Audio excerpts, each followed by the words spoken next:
Hello and welcome to Whispers Reddit. We're thrilled to have you join our cozy corner where we dive into the most intriguing, heartwarming, and sometimes mysterious stories from Reddit. Whether you're here to unwind, get inspired, or simply enjoy a good story, you've come to the right place. Make sure to subscribe and hit the bell icon so you never miss a whisper. Grab a comfortable seat, relax, and let's embark on this storytelling journey together.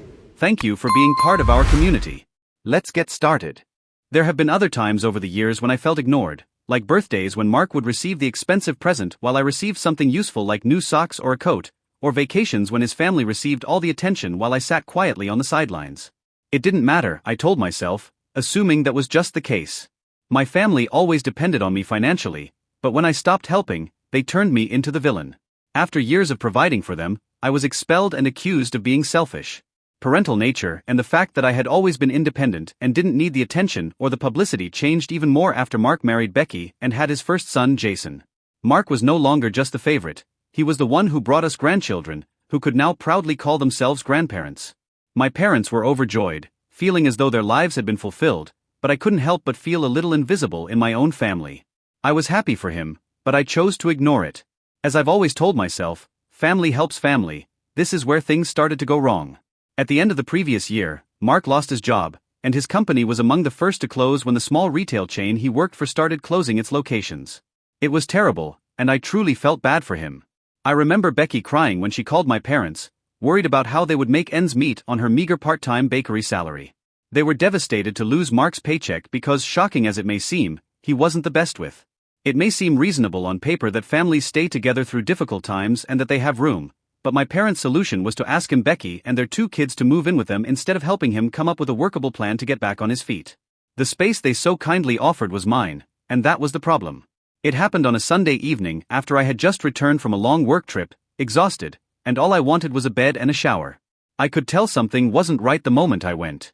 My parents were waiting for me at the kitchen table. Dad was quiet as usual, fiddling with his watch, and Mom was wearing her usual worried expression. Sarah said, "Sarah, honey, we need to talk," and I sat down after dropping my bag next to the door. Mom didn't hold back when she said, "You know how hard things have been for your brother since he lost his job. He's got Becky and the kids to worry about, and they really don't have anywhere else to go." My heart sank, even though I knew the answer. When I asked, "Where are they going to stay?" Mom's smile was as though she had practiced it 100 times. "The basement suite is perfect for them. It's separate from the main house, so they'll have their privacy, Becky, and the kids will be comfortable there." I looked at her, trying to take it all in. Where am I supposed to go? Dad finally said, "We've set up the hobby room for you, it's coy, you'll have plenty of space." What I was hearing was unbelievable.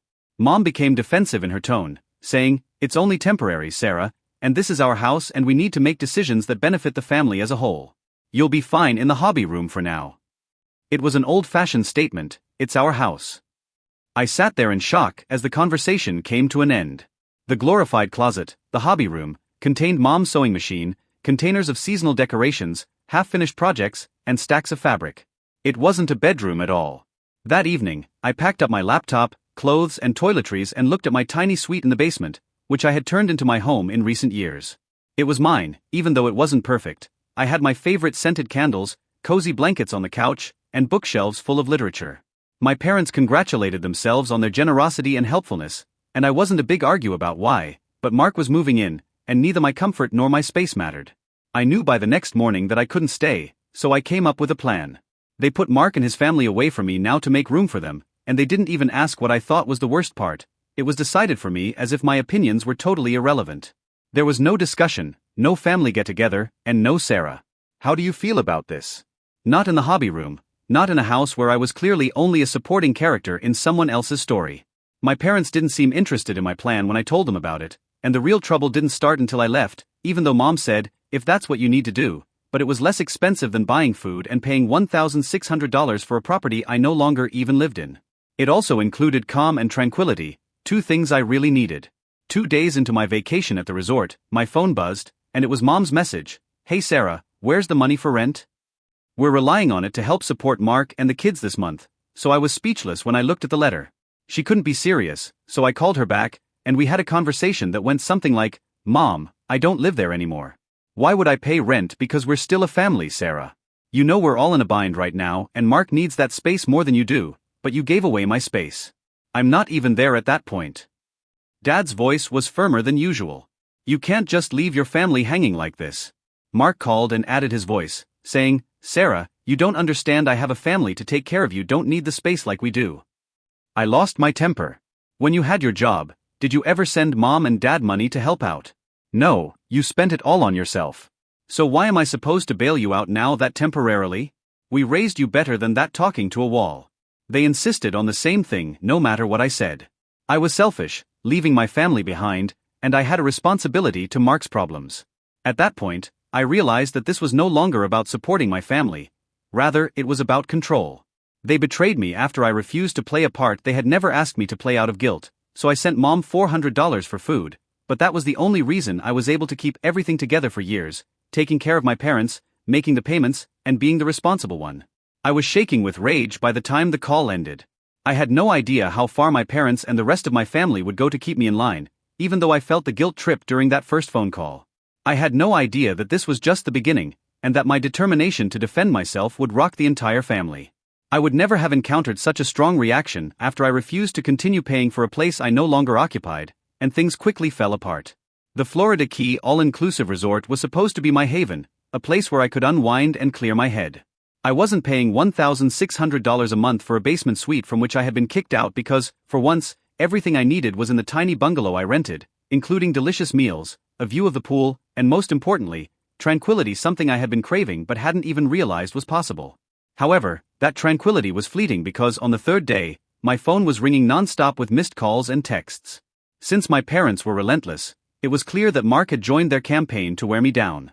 At first, I didn't reply to any of their texts, but they persisted despite my assurances that I needed time and that they would eventually stop bothering me. Then, out of sheer frustration, I answered the phone calls. Mom, Sarah, we're disappointed in you. This isn't what family does, Dad. It's not fair to leave us hanging like this. Are you only concerned with yourself, Mark? I asked again, trying to keep my composure. You took my space, Mark. I'm not even living there anymore. Why would I keep paying for something I don't have? It's not about you. Mark's voice on the other end was accusatory, as if he had practiced the question. You know what you're doing to mom and dad, right? They're struggling, the house is too expensive, and now they're trying to help me and my family. You're making it worse by leaving. Though my parents lived in Riverside, 1,000 miles away, I was starting to feel like I couldn't leave at the end of the week because of my brother, who had mismanaged his finances for years, telling me that I owed him money to support his children. I ended the call at that point because that was the only response I could think of. Space, Sarah, it's about family. I have kids to think about, and you shouldn't be running away. It's daring. We took care of you when you were younger, so now it's your turn, Mark. You'll regret this when the kids remember how their aunt abandoned them, and the only thing my extended family became interested in were the texts. The tone of my phone, which was waiting for me every time I looked at it, alternated between expressing anger, guilt, or an odd mix of the two moms, Sarah, and Jason, and the kids, they're just little boys. Do you really want them to suffer because you're being stubborn, Dad? Aunt Linda, Sarah said on a single call, I'm sure you don't mean to upset your parents like this. They've done so much for you. Can't you just help a little longer? Mark really needs it right now. I felt like screaming bitterly, wondering why there was a slightly longer duration, one more month, a year, forever. I had been paying more than my fair share for years, but no one seemed to care, and the day after I returned from the Keys was the last straw. I hardly knew Uncle Gary, Aunt Linda, and others I hadn't spoken to in years. My parents were standing there when I opened my small Columbus apartment while I was unpacking. Mom was holding a heavy folder, and she looked exhausted but resolute despite his presence looming like a silent threat. Dad was as silent as usual, and I said, Mom, what are you doing here? Mom exclaimed, we need to talk, and she swept past me into the living room. Dad followed her as if they owned the place, and they sat on my couch and started laying out documents on. When I opened the folder on the coffee table, I immediately recognized what it contained: utility bills, repair estimates, and supermarket receipts. Sarah said, look at these expenses, we can't do this without you. I was stunned. I'm not living there anymore. Why should I pay for any of this? Dad yelled. Because you're part of this family at last, and when times are tough, you don't just run off because the mortgage is still due, the roof needs repairs before winter, and Mark's kids need school supplies. Even though Mom's tone softened, the manipulation was still evident, honey. Think of Jason and Liam, they don't understand why their aunt isn't helping, we just want to keep this family together. That was the turning point. It had nothing to do with groceries, the mortgage, or even Mark's children's control. I could feel my anger erupting. You didn't ask me, Dad, or even how I felt about giving up my space. Now you want me to keep paying for it. My parents had no idea how to react because I was being disobedient. I got up and pointed to the door, saying, "I think you should go." Mom's eyes got big. "Sarah, no," I cut in. "I'm serious, you need to go." Dad looked genuinely surprised for the first time, never expecting me to resist. I think Mom said, "We're just trying to do what's best for the family," as they walked slowly to the door. I didn't answer, and I locked the door after they had left. After they left, I sat on the couch, trembling, thinking about my family's expectations, my own desires, the years I'd spent being the good daughter, and the secret sacrifice of my financial independence so they could live comfortably. As I lay awake that night, I realized that I had been enabling this situation for years, and that the more I contributed, the more they expected from me. Mark's poor life management was not my fault, and I was under no duty to fix it. Liberation, however, was not going to be easy. I told my parents to back off, but they weren't going to do it. I would have to fight for my life if I wanted it back. At that point, I decided that I would continue to help them when I could, but I wouldn't let them control my behavior any longer. If I didn't live in the house, I wouldn't pay for it, and I wouldn't feel bad about not paying Mark's mortgage or his kids' school supplies. I sent Mom one last text the next morning, saying, "I can't continue to pay for everything, even though I love. I'm not an ATM, but I'll help when I can. Please keep in mind that within an hour, the response was received, Mom. I can't believe you're doing this to us, Sarah, we're family." I didn't reply because I felt like I was taking back control of my life for the first time in years.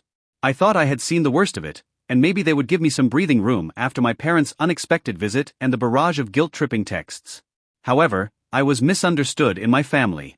It turns out that standing up for yourself is the same as. In typical Evans family fashion, sending an email was the first step. "Mom, Sarah, we've set up a family meeting for this Sunday at 3 p.m. The next step in this conflict was a virtual family gathering where everyone with a phone and an opinion had a front row ticket to my crucifixion. Declaring war causes a full-fledged tsunami rather than just a ripple. I almost forgot to log in. I thought about ignoring it completely and letting them all shout into space, but I knew deep down that doing so would only strengthen their story Sarah's avoiding. It's important your aunts, uncles, and cousins will be there. Please don't miss it. Of all the passive-aggressive things I had ever read, that please. Was it a meeting with the entire family? It seemed unbelievable to me. Did they really intend to humiliate me by gathering the entire extended family? Did they think that I might be fixed in some way? I set an alarm for 2:55 p.m. since she knows she's mistaken. When the screen loaded, I looked at the squares on the screen and could tell from the reserved looks that I was going to be put to the death. Mom was the first to speak, and she wasted no time in doing so. I joined the video conference with a horrible feeling in my stomach, and my parents, Brother Mark, Aunt Linda, Uncle Gary, Cousin Rachel, and a few other relatives who only ever attended weddings and Christmas dinners were all there. Aunt Linda responded, "Sarah, we're all family here. You can't just turn your back when people are struggling, Mark, and the kids need support right now. We all pitch in when times are tough." Uncle Gary says, "We're all here because we're concerned about you and the decisions you've been making lately." I stayed silent as they prepared their speech, but the next 30 minutes were a haze of guilt-tripping and accusations from all sides of the screen. I want to be independent, but you don't just cut off your family because that's not how we were raised naturally. Mark then added his voice. "Do you know how difficult it is for Becky and me right now? The kids don't understand why their aunt suddenly doesn't care about them. Jason asked me the other day why you don't want to see them anymore. What am I supposed to tell him? It was a powerful blow, even though I did everything for you." Despite my shaking palms, I took a deep breath and unmuted my expression after what seemed like hours of waiting. I love this family, I do, and I've been helping for years, paying the rent, buying groceries, and doing everything I could to keep things running. But this is too much. Mom's resistance tightened, but I persisted. I adore my nephews. Mark was well aware of his actions, and he was using them as a weapon against me to paint me as a cold-blooded monster. There was silence in the room, and I wasn't finished yet, but I could see Mom shaking her head and preparing to respond to Mark. I said, staring at his video square, "You're my brother, and I care about you, but you've never been responsible with your money when you had a job. Did you send money to Mom and Dad? I'm not living at home anymore. You gave my space away without even asking me, and now you're expecting me to keep paying for it. That's unfair. To help out, but you spent it on yourself, and now that you're in trouble, I'm the bad guy for not helping you." Mark, who has a nice face, stayed silent, so I added, "And when I turned to face my extended family, none of you had anything to say when I was the one keeping everything afloat and I was paying $1,600 a month for a basement suite that I only used half the time." The silence that followed was deafening. Uncle Gary frowned, Aunt Linda was scandalized, and the rest of you were silent. When my mother was about to cry, My dad sat there with his arms folded and refused to look into my eyes. Mom finally said, "Sarah, we just don't understand why you're acting like this. This isn't like you." That was the last straw. I didn't wait for a response before saying, "This is me, Mom. I'm just not the doormat you've gotten used to," with a gratifying thump. I shut down my laptop after choosing leave meeting, and the text started immediately. Sarah said, "You didn't have to humiliate us like that. You've changed, and I hope you're content leaving your family behind." Then Linda said, "I can't believe how disrespectful you were to your parents. I ignored them all and I no longer owed them an explanation, but even with my sense of justification, I couldn't stop the guilt from eating at me. Growing up, I had always been the good girl, the responsible daughter, and I never got into trouble. It felt weird to stand up for myself, as if I were breaking some holy family law. I sat on my couch with a glass of wine. Evening and tried to process everything. I realized that this was about more than just money and space. As I focused more on it, I realized that it had to do with control. My family had relied on me for years, believing that I would always be obedient, but they turned against me as soon as I quit that job. I don't regret anything I said in the meeting because it was the first time I had been honest with them in years, and if anything, I knew that the worst was still to come. They had only just started, I hoped. Perhaps I was naive, but I thought that maybe the surprise of my finally defending myself would make them back off and give me space, giving them time to realize I was wrong. If anything, my refusal to back down only made things more heated, as if I had protected the bear, and it was now using all of its strength to claw back boundaries, which my family did not respect. Instead, they saw them as challenges to be overcome. Attempts to reintegrate me were. It occurred a few days after the family get-together. My coworker Sam came to my office while I was finishing up a customer report. "Hey Sarah," a woman called reception and said she was your mother. "She left a message with Emily, but I think you should hear that I felt sick to my stomach." Emily gave me a sticky note with a puzzled look on her face, and I followed him to reception. The message said, "This is Sarah's mother Nancy Evans, we're going through a tough time, and I need to talk to her about some urgent family matters that might be affecting her ability to focus at work. I appreciate you encouraging her to take the initiative. Thank you." I froze, staring at the message as if it were going to burn in my palms.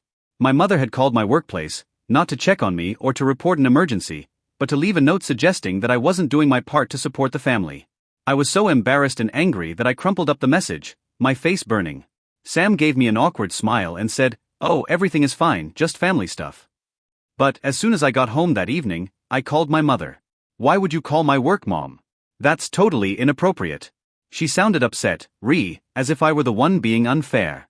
"Maybe hearing it from someone at work will make you realize how serious this is, Sarah." What I was hearing was unbelievable, and it had nothing to do with you, Mark, or your bills. She laughed, saying, "This isn't about boundaries, Sarah, this is about family loyalty. You're abandoning us and you don't even see it." I ended the call because the arguments were pointless, and nothing I said would persuade my mother to change her story because she was so absorbed in it. When I woke up the next day, I said, "I can't drag my professional life into this. Mom didn't think twice. We're your family, we come first, you need to start acting like it." No.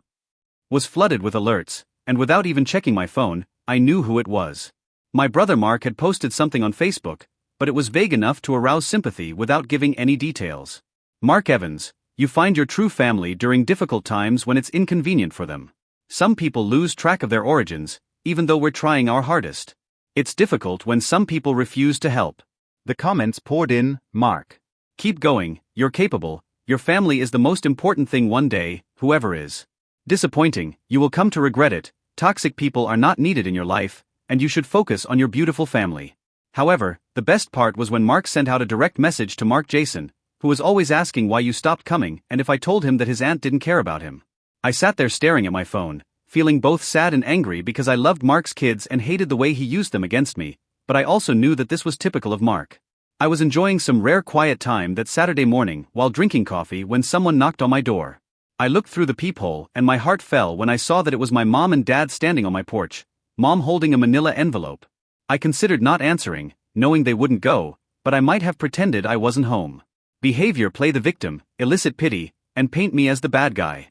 I refused to respond, refusing to play his game. Before opening the door, I took a deep breath and asked, "Are you doing here?" Without even waiting for an invitation, Mom took action. Dad followed her as she pushed past me as if they owned the place. They sat down on my couch, and Mom pulled out the folder that said, "We need to talk about finances." She continued to lay out bills and receipts on my coffee table. I rubbed my temples and said, Mom, we've been through this. I'm not paying for a house I no longer live in. In a stern voice, Dad said, Sarah, you don't understand, we're struggling, Mark. Struggling, the roof needs to be fixed before winter, and Jason and Liam have school fees. It's not just about you, Dad, it's always about what I can give, what I can pay for, and what sacrifices I can make to keep everyone else comfortable. Well, I'm done. I'm not your ATM, and I'm not accountable for Mark's problems. We're not asking for much, Sarah, just $2,000 a month to help with the necessities. From there, the conversation took a turn for the worse. Every time I tried to defend my position, they would always respond with guilt and blame. After everything we've done for you, Mark's family is supposed to support each other, and now that you're single, you don't understand, Sarah. I finally had enough, so I got up and pointed to the door. Mom looked at me like I had slapped her, and Sarah packed up their things and left, slamming the door behind them. However, Dad whispered something under his breath, and after they left, I collapsed onto the couch feeling as if I had just finished a marathon. My head was pounding, and my chest felt constricted. I kept thinking about the argument, my dad's disappointment, my mom's tears, and how I felt like I was failing them, but I knew deep down that I wasn't. I was just exhausted. I'm tired of constantly having to make repairs. I'm tired of being the good daughter who sacrificed everything for other people. I spent the rest of the day in a trance. As I lay in bed that night, I vowed to myself that no matter how much they tried to guilt me or how hard they pushed me to stop being their crotch, I would not back down. I was beginning to feel the effects of the pressure, guilt, and relentless manipulation, and I realized for the first time that this was more than just a passing dispute. Unless I broke it, this loop would continue indefinitely. Although they weren't done yet, as I would soon discover. I thought I had seen every trick in the book and was finally prepared for their guilt trips and emotional blackmail when my parents unexpectedly showed up and demanded a ridiculous $2,000 a month. I told myself that if I stood my ground, they would back off those who thrive on control but have a tendency to persevere. The following week felt like a pressure cooker in no time at all, and my parents quickly spread the word about their egotistical behavior.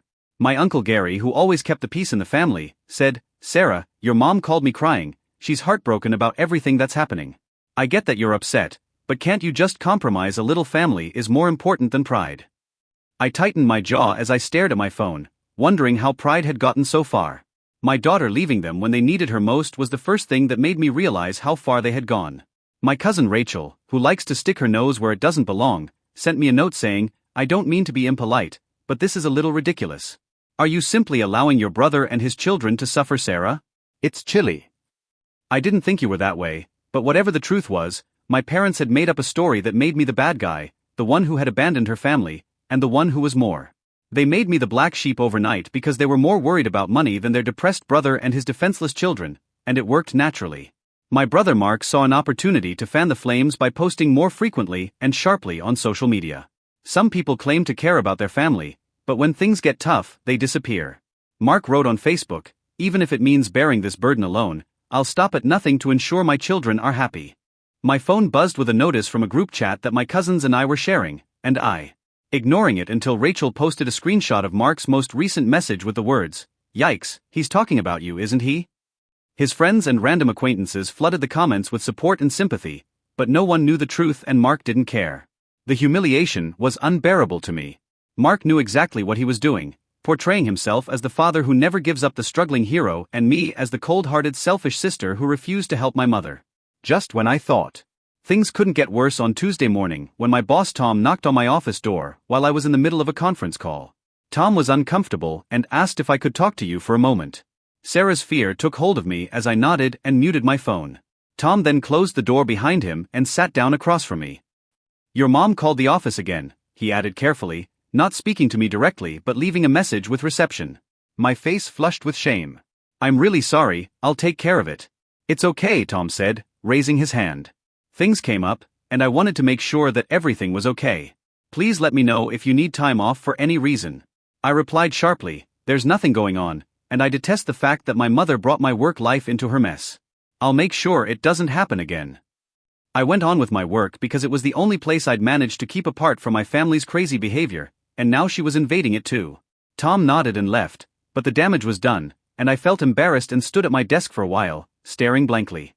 By the end of the week, I was emotionally spent. The texts, phone calls, and gossip felt relentless, and I couldn't go a day without someone trying to manipulate or guilt-trip me back into submission. I had just finished cleaning my apartment on a Saturday afternoon when I heard a knock on the door, and I knew right away who it was without even looking through the door. How did she do it? My parents were trying harder, my brother was using his kids as weapons, and the rest of the family had taken sides. The final straw was when I opened the peephole and saw Mark standing there with his arms crossed and a frown on his face. I asked him, "What are you doing here, Mark?" And he didn't waste time making small talk with Sarah. "We need to talk because this has gone on for too long." I stopped the doorway by crossing my arms, saying, "No, Mark, there's no need for conversation, you must go." He yelled, "You don't get to just walk away from your family," and Jason and Liam couldn't understand why their aunt no longer cared for them. "I'm not the one who left, Mark. You did that because you thought I owed you something because I worked harder, made better choices, and that I should clean up your mess. I finished carrying you," and for once, Mark had no objections and seemed surprised, as if no one had ever spoken to him in that way. "Go home, Mark," I whispered. "Soft, nurse your own family, I'm finished." When I heard his footsteps leaving, I felt exhausted. I sat on my couch that night and stared at the wall, thinking about everything that had happened over the past few months, including the eviction from my basement suite, the constant guilt trips, the invasion of my workplace, and the lies Mark spread. I stood there trembling for a second half, expecting him to knock again or yell through the door, but he didn't. My family wasn't just asking for help, they felt entitled to it, my money, my time, and my life, and when I dared to refuse, they made it their mission to punish me. I realized that I had two choices at that point. I could quit this losing battle or keep fighting it. One of the few people who had helped me through this ordeal was my friend Jessica, whom I called the next morning. I said, "Where are you moving?" "I'm not sure yet, outside the state a long way off. I require a new beginning." Jessica said, "Good, your worthy Sarah do it for you."